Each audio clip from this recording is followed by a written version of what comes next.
see where the magic happens is where the edges meet. Hues of both of these are yellow, but their relative value, one is more saturated, brighter, it's more densely yellow. You can tint or shade a color. This has been shaded a little bit, so it's a little bit darker in value. And it's also duller. It's less vivid, it's less bright. And if I were to pick up this one is pretty much as luminous, but it's got white mixed in, it's tinted, so it's lighter in value than the yellow. And the way I check that with my eyes is if it's not, sometimes it's super obvious and clear, but sometimes when it's really close, I have to squint my eyes and blur my vision to check and see which is lighter, which is darker. It's me with this awe-inspiring delight to luxuriate and celebrate in color.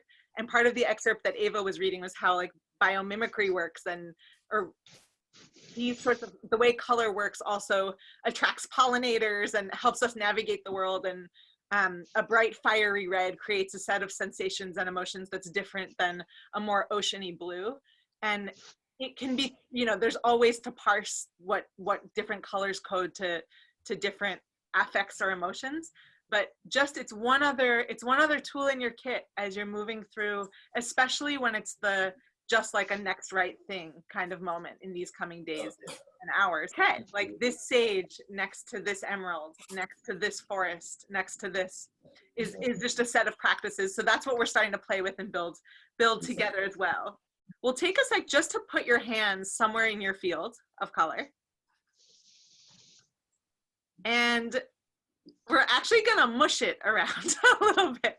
We're gonna mix our colors up and we're gonna change our order. So we've had them in this beautiful color wheel, and now we're gonna move back into a potpourri or a mixture of a kind. And let your hands feel the different surfaces for a sec. Linger on the smooths, on the roughs, on the bumpy parts. And as you're swirling your objects around, disentangling them if you've got a situation like mine right there, see what wants to be next to each other next. Like see what groupings become pleasing, and also see if you want to come up with some other kind of pattern or design on your surface for your objects. It can be color-based, if it can be shape-based. We'll take a sec actually just to be with each other in some arranging for a minute or two. I'm gonna read just a little excerpt from a book called Bluets by Maggie Nelson. While we arrange. Suppose I were to begin by saying that I had fallen in love with a color. Suppose I were to speak this as though it were a confession. Suppose I shredded my napkin as we spoke. It began slowly, an appreciation, an affinity. Then one day it became more serious. Then, looking into an empty teacup, its bottom stained with thin brown excrement coiled in the shape of a seahorse, it became somehow personal. And so I fell in love with a color, in this case the color blue, as if falling under a spell I fought to stay under and get out from under in turns. Well, and what of it? A voluntary delusion, you might say, that each blue object could be a kind of burning bush, a secret code meant for a single agent, an X on a map, too diffuse ever to be unfolded in entirety, but that contains the knowable universe. How could all the shreds of blue garbage bags stuck in brambles, or the bright blue tarps flapping over every shanty and fish stand in the world be, in essence, the fingerprints of God? I will try to explain this. I admit that I may have been lonely. I know that loneliness can produce bolts of hot pain, a pain which, if it stays hot enough for long enough, can begin to simulate or provoke, take your pick, an apprehension of the divine. This ought to arouse our suspicions. And Maggie goes on to describe all these emotions connected to the color blue in this beautiful poetic text called Bluets. But I wanted to offer that up as just another node in our pile of like, if I let myself get lost in the turquoise teal of this tiny strip of Post-its, like where can I go? Where can I let myself be? In the same way that if I pick up the flowers next to me and let myself be awash in that sensation, I can come back to whatever neural loop I've been in, whatever thought thread I've been on. There'll be a reset in my body, and there actually is a place, a made field to go to and to enter. So with that in mind, let's just take another peek. Take a peek. Maybe I'll show you mine, my sort of my new arranged field.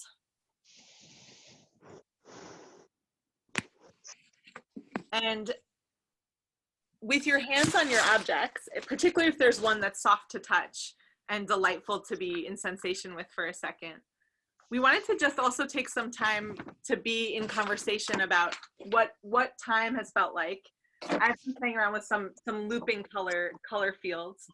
Ava has a little bit more reading for us about weaving in color from Annie Albers, who's the spouse of Joseph Albers, who's the grandfather of this sort of Western canon color theory that I was bringing in before. Here, I want to bring in some Annie, but also just to say that there's a quote that I return to a lot called, "To see is to forget the name of the thing one sees." And it feels like with all this coming in and being like, okay, the reds, the yellows, the greens, all of that is a fiction and a lie. And that's part of why I love, in the sense of it's all relative. So in the same way that language is relative, and that also feels important for these times of like finding the trap door through wherever I am stuck, knowing and trusting and like finding faith that I will find that trap door. Like what I mean by this is, so here's like a light purple. When I bring in another purple, all of a sudden, is it purple at all, or is it a bubblegum pink? And is this a purple or is it a blue? Like all of these things, it's useful, like having the name of a color or a hue helps me communicate, helps me find, you know, my kin in, whether it's my kin in colors or in a room, a room of, you know, wherever I'm trying to sort out my identity and where I am. But everything is relative and context-based all the time. So I don't know how to share that forth as a blessing, but that seems like a delicious loophole that the body provides of like, relationship is important just so I can like find where I am at any given moment, but that relationship is always going to be shifting depending on context. So if I have access to any kinds of tools to help me shift my context, I can transform a purple into a pink or a purple into a blue, depending on how I surround it. So the romantic painter Eugene Delacroix said, "Give me mud and I will paint the flesh of Venus if you allow me to surround it as I please." And we could dig into that quote from a critical race perspective and all kinds of things. That's a messy quote, but it's getting at this notion that like any color, anything that I lift up, if I surround it, depending on how I surround it, I can bring its luminosity forth. And so if I want to set out to make a representational painting of a nose or a chin, step one is for me to strip away the name nose and to say, okay, that lime green next to that purple with that sunlight hitting the surface of that object is how I'll come to describe that thing, which as I build the illusion in paint and in shape will become legible as a nose. If any of this lands is useful for you, take it. And if not, you can let it just like whoosh, roll off. But part of the play with these objects is also like, okay, relative truth, relative stasis, finding myself in the field that I find myself in right now, which is my home, or whatever room I'm in for this duration of time of like, okay, I can order my world. And it's okay if I let slip off the name of this thing. Maybe the things that I have in front of me can be transformed and used in all kinds of different ways. So I don't know, I hope any little bit of that is delicious or useful to you. And Ava is going to bring in some Annie Albers. I'm curious too if there's anything, we've been sitting for a little while, if there's anything anyone wants or needs from this time, if you have drawing materials nearby or want to document any corners of your field with your camera, anything that can become a totem, whether it's one of the objects here or the way they're arranged in color, that you can keep with you also for the rest of your week as a reminder of your agency and what your body loves in terms of color. If you can take a sec to select either by making a photo or by making a sketch or by choosing an object that'll stick with you. You have a chance to have a little connection with all these folks around the country of like, okay, yeah, this little piece of purple is going to be my talisman throughout the week, or whatever it is that you choose, as a little sign of your will and the delight that your body knows. Abe, do you think it's time to bring in the weaving? This is a poem I wrote. It's called To/From Annie Albers, because I was just playing with her book Bauhaus Weaving, and she does a lot of weaving colors. She works with color as material through weaving and textile. But I kind of used her text to make my own text. So it's, yeah, it's to her and from her. Any material crystallized as ideas leaves us time to collect ourselves, still amorphous in the realm of things. At its beginning, the one who is making a thing finds themselves alone on new ground, having watched the coming into being a work of art, open, net-like. The ancient instrument that is the hand, immersed in the dye bath, appears on the surface new in form. It may appear as if made of marble or gold, sparkling as if painted itself. So basic was this twining, this surface play, permitted the opening. Our line of thought from selvage to selvage gave shape to color. The result will be timeless shape.